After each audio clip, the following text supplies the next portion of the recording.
ఐఐటీలో seat కొడతావనుకుంటే ఇలా వీణ వాయిస్తున్నావేంటమ్మా? రెండు ఎందుకు చేయకూడదు అత్త? నువ్వు డాక్టర్ అవుతావు అనుకుంటే ఈ బాస్కెట్ బాల్ గోలేంట్రా? టెన్షన్ పడకు మావయ్య, రెండు చూసుకుందాం. అలా ఎలా కుదురుతుంది? రెసిడెన్స్ స్కూల్స్ తో మంచి చదువుతో పాటు ఆల్ రౌండ్ డెవలప్మెంట్ ఇప్పుడు సాధ్యమే. రైట్ ఏజ్ లో రైట్ ఫౌండేషన్ తో రెసిడెన్స్ స్కూల్స్ ఇప్పుడు హైదరాబాద్ అంతటా.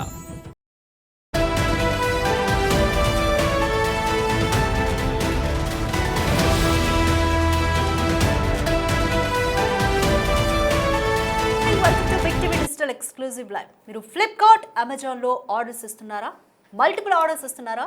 అయితే ఈ వీడియో మీకోసమే. చాలా జాగ్రత్తగా ఉండాలి, ఎందుకంటే ఈ కామర్స్కి సంబంధించి నయా చీటింగ్ వెలుగులోకి వచ్చింది. హైదరాబాద్లోని మణికొండలో ఘరానా మోసం వెలుగులోకి వచ్చింది. నాసిరకం వస్తువులతో అధిక పైసలను వసూలు చేస్తున్నారు. పండుగల వేళ డెలివరీల పేరుతో అక్రమాలు జరుగుతున్నాయి. సెలబ్రిటీలని సైతం మోసం చేస్తున్న వైనం వెలుగు చూస్తుంది. తాజాగా సీరియల్ నటి అంజలి కూడా మోసపోయారు. అయితే సోషల్ మీడియాలో తాను ఎలా మోసపోయానో వీడియో పోస్ట్ చేశారు అంజలి.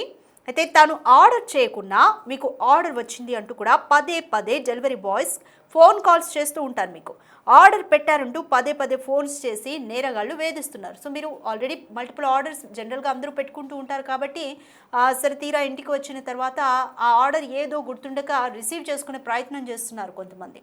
అయితే ఆ క్రమంలోనే ఈ మోసాలు వెలుగు చూస్తున్నాయి. అయితే తీరా ఆర్డర్ రిసీవ్ చేసుకున్న తర్వాత ఆర్డర్ ఓపెన్ చేస్తే లోపల నాసిరకం వస్తువు ఉంటుంది. మీరు మాత్రం హై కాస్ట్ని పే చేస్తూ ఉంటారు. సో ఇది ఈ కామర్స్లో జరుగుతున్న నయా మోసం.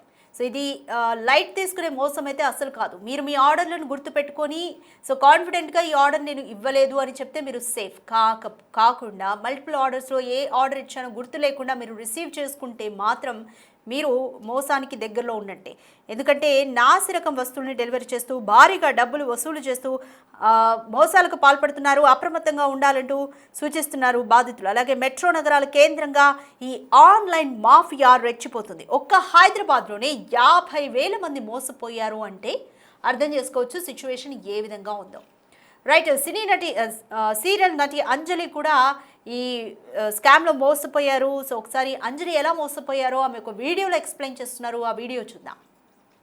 నాకు రీసెంట్గా ఒక ఫ్రాడ్ జరిగింది. అది మీకు కూడా జరిగిందో లేదో నాకు తెలియదు, బట్ ఎవరికైనా తెలియకపోతే చెప్దామని చెప్పేసి నేను ఇది చేస్తున్నాను ఈ వీడియో.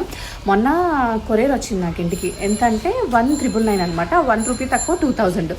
అప్పటికి నేను అడిగాను ఏ కొరియర్ భయ్యా అంటే అమెజాన్ మేడం అన్నాడు. అరే నేను అమెజాన్లో ఏం ఆర్డర్ చేయలేదు కదా అంటే లేదు త్రూ అమెజాన్ ఉండొచ్చు అన్నాడు. సర్లే నేను ఏదో ఒకటి పెడుతూనే ఉంటాను చందమామ గారి కోసమో ఇంట్లో ఏదన్నా అని చెప్పేసి నేను పే చేసి తీసుకున్నాను.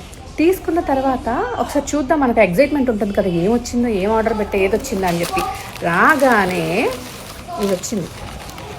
అసలు ఇది ఎంత ఉంటుంది చూడండి క్వాలిటీ. నాకు అసలు మైండ్ పోయింది. ఇది నేను అసలు ఆర్డరే పెట్టలేదు, ఎందుకంటే మనకే ఒక బొటిక్ ఉంది, ఇవన్నీ చాలా ఉన్నాయి. అసలు నేను ఇలాంటి థింగ్స్ అసలు ఆర్డర్ పెట్టను, నా కోసం అయితే అసలుకి పెట్టను. సరే నేను అది రిటర్న్ పెడదామని చూస్తే అమెజాన్ లేదు, మింత్రా లేదు, హాట్స్పాట్ లేదు, అసలు దేంట్లోనూ నేను ఇది అసలు పెట్టనే లేదు. ఇలా అంటే మనం పెట్టకుండా మన అడ్రస్కి మన ఫోన్ నెంబర్లతో డైరెక్ట్గా ఇంటికి వచ్చి ఇచ్చారంటే అసలు ఏం జరుగుతుంది? అది అమెజాన్. యాక్చువల్గా ఇలాంటివన్నీ అమెజాన్ వాళ్ళందరూ యాక్షన్ తీసుకోవాలి. సో నేను నెక్స్ట్ టైము ఇంకొక డెలివరీ వచ్చినప్పుడు అబ్బాయిని అడిగాను, ఆయన రెగ్యులర్ వస్తారంట. మేడం మీరు తీసుకున్నారా అన్నాడు. అవును అంటే ఈ మన మణికొండ ఏరియాస్లో ఇప్పుడు మొత్తం ఇలాగే నడుస్తుంది. మొన్న కూడా వేరే మేడంకి 9,000 వచ్చింది. ఆవిడ నేను ఎప్పుడు క్యాష్ ఆన్ డెలివరీ పెడతాను కదా అని చెప్పి ఆవిడ తీసుకోలేదు. ఇలాంటివి మా ఆఫీస్లో ఆల్మోస్ట్ ఒక 70 పార్సల్స్ దాకా ఉన్నాయి. ఇప్పుడు ఇలాంటివి ఎక్కువ జరుగుతుంది, దయచేసి మీరు మాత్రం తీసుకోకండి అని అన్నాడు. బట్ తీసుకోకుండా ఉండాలంటే ఏం చేయాలంటే మనం ఆర్డర్ పెడతాము, సమ్టైమ్స్ ఎప్పుడైనా సిఓడి పెడతాము, అప్పుడు మనం కంపల్సరీ తీసుకుంటాం కదా. అది కూడా ఎంతో ట్రస్టెడ్ అయినటువంటి అమెజాన్ ఇలాంటి వాటి పేరు చెప్పినప్పుడు దీన్ని ఇప్పుడు నేను ఎవరికి చెప్పాలి అంటే అమెజాన్ వాడు యాక్షన్ తీసుకుంటాడా అసలు ఏంటి? సో మీకు ఎప్పుడన్నా సరే మోస్ట్లీ సిఓడి పెట్టకండి గైస్. అమౌంట్ పే చేసి పెట్టుకోండి. ఒకవేళ సిఓడి పెట్టుకున్నా సరే ఫస్ట్ అంట వాళ్ళని చూపించమనాలంట ఏమొచ్చింది అని చెప్పి డెలివరీ వాళ్ళని. సో చూసిన తర్వాత జాగ్రత్తగా తీసుకోండి, ఎందుకంటే ఇది నేను ఇప్పుడు ఎవరికి ఇవ్వాలి ఏం చేయాలో నాకే తెలియట్లేదు. ఇలా జరిగింది నాకు, మీకు కూడా ఇలా జరిగితే డెఫినెట్గా కామెంట్ చేయండి. ఇక నుంచి జాగ్రత్తగా ఉండండి. చూసారు కదా సీరియల్ నటి అంజలి ఏం చెప్పారో, ఆమె ఏ విధంగా మోసపోయారో అని చెప్పారు. సో ఇలా మెట్రో సిటీ అంతటా కూడా 50,000 మంది ఈ విధంగా మోసపోయారు. సో మీ ఆర్డర్స్ని మీరు చాలా కేర్ఫుల్గా గుర్తుపెట్టుకోండి, లేకపోతే ఆ ఆర్డర్ నెంబర్ ఏంటి మ్యాచ్ అవుతుందా ఒకసారి. ఒకవేళ డెలివరీ బాయ్స్ మీకు కాల్ చేసి పదే పదే వేధిస్తున్నా సరే, తీరా మీ ఇంటికి ఆర్డర్ వచ్చాక కొంచెం టైం తీసుకొని మీ ఆర్డర్ నెంబర్, మీరు పెట్టిన ఆర్డర్ నెంబర్స్లో వన్ ఆఫ్ ఇట్ మ్యాచ్ అవుతుందా లేదా అనేది టాలీ చేసుకొని ఆ ఆర్డర్ని కాన్ఫిడెంట్గా మీరు ఆర్డర్ చేశారో లేదో తెలుసుకొని రిసీవ్ చేసుకోండి. లేకపోతే ఇలాంటి మోసాలకు చాలా ఆస్కారం ఉంటుంది. ఎందుకంటే 50,000 మంది ఈ విధంగా మోసపోయారంటే ఎలా చూడాలి ఈ స్కామ్ని. అంటే జనాలు కూడా బిజీ అయిపోతున్నారు. వాళ్ళ ఆర్డర్స్ని ఒకళ్ళకి బదులు వేరొకళ్ళు రిసీవ్ చేసుకుంటూ ఉంటారు. కొంతమంది ఆఫీస్లో ఉంటే వాళ్ళ ఇంటి దగ్గర ఫ్యామిలీ మెంబర్స్ రిసీవ్ చేసుకుంటూ ఉంటారు. అందుకే ఇటువంటి స్కామ్లు బయటకు వస్తున్నాయి. ఇటువంటి స్కామ్లను పుట్టిస్తున్నారు. అమెజాన్, ఫ్లిప్కార్ట్ పేరుతో మీరు ఆర్డర్ చేశారు అంటూ కూడా పదే కాల్స్ చేసి ఇంటికి వచ్చి ఆర్డర్ ఇస్తారు. సో మనం ఒకవేళ ఆ ఆర్డర్ నెంబర్ని కనుక టాలీ చేసుకోకపోయినా, మీ ఆర్డర్ నెంబర్స్ ఏంటి, మీరు ఏం ఆర్డర్ ఇచ్చారు అనేది కూడా గుర్తుపెట్టుకోకపోయినా ఈ మోసాలకు ఇంకా ఆస్కారం ఉంటుంది. సో డబ్బులు నష్టపోకండి. మీరు ఏం ఆర్డర్ చేశారు అనేది 1కి 10 సార్లు సరి చూసుకోండి.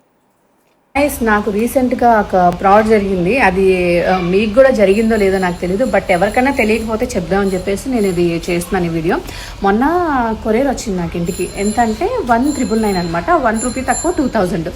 అప్పటికి నేను అడిగాను ఏ కొరియర్ భయ్యా అంటే అమెజాన్ మేడం అన్నాడు. అరే నేను అమెజాన్లో ఏం ఆర్డర్ చేయలేదు కదా అంటే, లేదు త్రూ అమెజాన్ ఉండొచ్చు అన్నాడు. సర్లే నేను ఏదో ఒకటి పెడుతూనే ఉంటాను చందమామ గారి కోసమో ఇంట్లో ఏదన్నా అని చెప్పేసి నేను పే చేసి తీసుకున్న తర్వాత ఒకసారి చూద్దాం, మనకు ఎగ్జైట్మెంట్ ఉంటుంది కదా, ఏమొచ్చిందో, ఏం ఆర్డర్ పెట్టే ఏది వచ్చిందో అని చెప్పి రాగానే ఇది వచ్చింది. అసలు ఇది ఎంత ఉంటుంది చూడండి క్వాలిటీ. నాకు అసలు మైండ్ పోయింది. ఇది నేను అసలు ఆర్డరే పెట్టలేదు, ఎందుకంటే మనకే ఒక బొటిక్ ఉంది, ఇవన్నీ చాలా ఉన్నాయి. అసలు నేను ఇలాంటి థింగ్స్ అసలు ఆర్డర్ పెట్టను, నా కోసం అయితే అసలుకి పెట్టను. సరే నేను అది రిటర్న్ పెడదామని చూస్తే అమెజాన్ లేదు, మింత్రా లేదు, హాట్స్పాట్ లేదు, అసలు దేంట్లోనూ నేను ఇది అసలు పెట్టనే లేదు. ఇలా అంటే మనం పెట్టకుండా మన అడ్రస్కి మన ఫోన్ నెంబర్తో డైరెక్ట్గా ఇంటికి వచ్చి ఇచ్చారంటే అసలు ఏం జరుగుతుంది. అది అమెజాన్. యాక్చువల్గా ఇలాంటివన్నీ అమెజాన్ వాళ్ళందరూ యాక్షన్ తీసుకోవాలి. సో నేను నెక్స్ట్ టైము ఇంకొక డెలివరీ వచ్చినప్పుడు అబ్బాయిని అడిగాను, ఆయన రెగ్యులర్ వస్తారంట. మేడం మీరు తీసుకున్నారా అన్నాడు. అవును అంటే, ఈ మన మణికొండ ఏరియాస్లో ఇప్పుడు మొత్తం ఇలాగే నడుస్తుంది. మొన్న కూడా వేరే మేడంకి 9,000 వచ్చింది. ఆవిడ నేను ఎప్పుడు క్యాష్ ఆన్ డెలివరీ పెడతాను కదా అని చెప్పి ఆవిడ తీసుకోలేదు. ఇలాంటివి మా ఆఫీస్లో ఆల్మోస్ట్ ఒక 70 పార్సల్స్ దాకా ఉన్నాయి. ఇప్పుడు ఇలాంటివి ఎక్కువ జరుగుతుంది, దయచేసి మీరు మాత్రం తీసుకోకండి అని అన్నాడు. బట్ తీసుకోకుండా ఉండాలంటే ఏం చేయాలంటే, మనం ఆర్డర్ పెడతాము, సమ్టైమ్స్ ఎప్పుడైనా సిఓడి పెడతాము, అప్పుడు మనం కంపల్సరీ తీసుకుంటాం కదా. అది కూడా ఎంతో ట్రస్టెడ్ అయినటువంటి అమెజాన్ ఇలాంటి వాటి పేరు చెప్పినప్పుడు దీన్ని ఇప్పుడు నేను ఎవరికి చెప్పాలి అంటే, అమెజాన్ వాడు యాక్షన్ తీసుకుంటాడా అసలు ఏంటి? సో మీకు ఎప్పుడన్నా సరే మోస్ట్లీ సిఓడి పెట్టకండి గాయస్. అమౌంట్ పే చేసి పెట్టుకోండి. ఒకవేళ సిఓడి పెట్టుకున్నా సరే ఫస్ట్ అంట వాళ్ళని చూపించమనాలంట ఏమొచ్చింది అని చెప్పి డెలివరీ వాళ్ళని. సో చూసిన తర్వాత జాగ్రత్తగా తీసుకోండి. ఎందుకంటే ఇది నేను ఇప్పుడు ఎవరికి ఇవ్వాలి, ఏం చేయాలో నాకైతే తెలియట్లేదు. ఇలా జరిగింది నాకు. మీకు కూడా ఇలా జరిగితే డెఫినెట్గా కామెంట్ చేయండి. ఇక్కడ నుంచి జాగ్రత్తగా ఉండండి.